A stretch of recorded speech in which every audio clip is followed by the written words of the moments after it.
વિદેશ જવાની ઘેલછામાં વધુ એક પરિવાર છેતરાયો છે। અરવલ્લીના શ્રીકા ગામના પરિવાર સાથે યુકેમાં નોકરી આપવા બાબતે 40 લાખની છેતરપિંડી કરાઈ। અમે ઇન્ટરનેશનલ વિઝા કન્સલ્ટન્સી એજન્સી દ્વારા વિઝા અને નોકરી આપવાના નામે છેતરપિંડી કરાઈ હોવાની ફરિયાદ સામે આવી છે। મહિલાને તેના પરિવારજનો સાથે યુકેના વિઝા એજન્સી તરફથી અપાયા હતા। મહિલા પાસેથી નોકરી માટે 40 લાખ લેવાયા હતા। યુકેમાં તપાસ કરતા આ કંપનીમાં મહિલાને નોકરી ન મળતા મહિલા વતન પરત આવી હતી। નોકરી આપવાના નામે 40 લાખની છેતરપિંડી થયા અંગે એજન્સીના 3 એજન્ટો સામે ફરિયાદ નોંધાઈ છે। વિજાયના રાઈટ છે, પણ એ વ્યક્તિએ મારી સાથે 40 લાખ રૂપિયા લઈ ત્યાં જ્યારે કંપની પાસે હું અહીંયા ગઈ છું ત્યારે કંપની મને કામ નથી આપ્યું, કેમ કે કંપની કહે છે કોઈ કામ જ નથી। અહીંયાથી આ લોકોએ મને 2,35,000 સેલરી છે, તમને આ રીતે ફાયદો થશે, ઓવરટાઈમ કામ કરી શકશો, આવું બધું મને કમિટમેન્ટ આપેલી।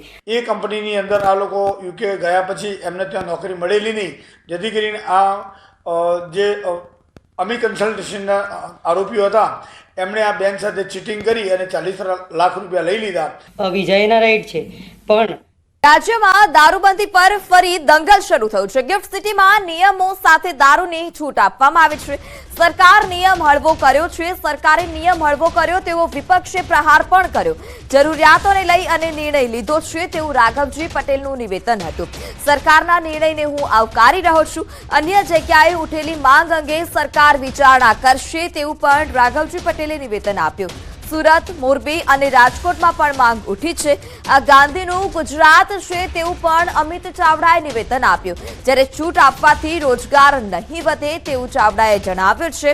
હલકી ગુણવત્તાનો દારૂ ન પીવો જોઈએ, જે અલ્પેશ ઠાકોરે નિવેદન આપ્યું।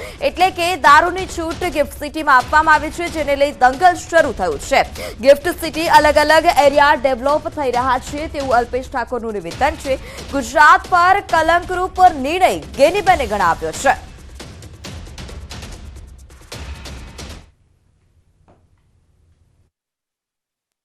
સરકાર આ બાબત વિચારશે।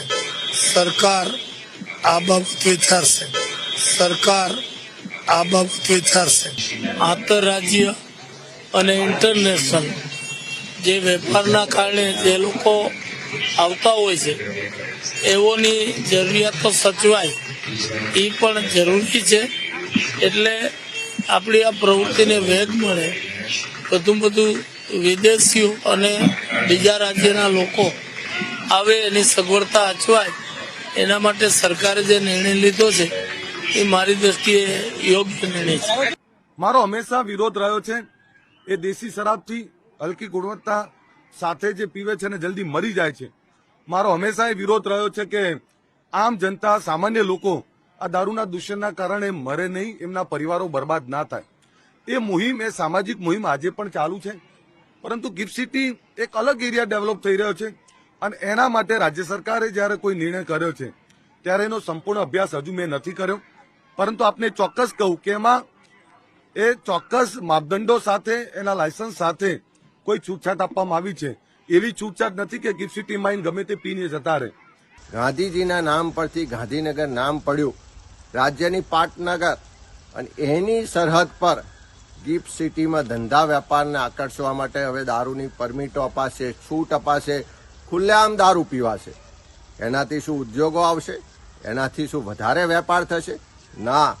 જે રીતે ખુલ્લેઆમ દારૂ, જુગાર, ડ્રગ્સથી યુવાધન બરબાદ થઈ રહ્યું છે, આવનારા દિવસોમાં લોકોની હિંમત ખુલશે ને આ બધી વધારે વધશે। ગુજરાત સરકારે દારૂડિયાઓને છૂટ આપવા માટે અને બુટલેગરોને મોટો ધંધો થાય એ માટે કરીને ગાંધીનગર ગિફ્ટ સિટી ખાતે દારૂ પીવા માટેની છૂટ આપી એ ખરેખર નિંદનીય છે। કોઈ પણ માણસ ક્રાઇમ કરશે, કોઈને નુકસાન કરશે, દારૂ પીધેલો પકડાશે તો સમગ્ર ગુજરાતની અંદર એક જ વાત આવશે કે અમે ગિફ્ટ સિટીની અંદર દારૂ પીધું છે।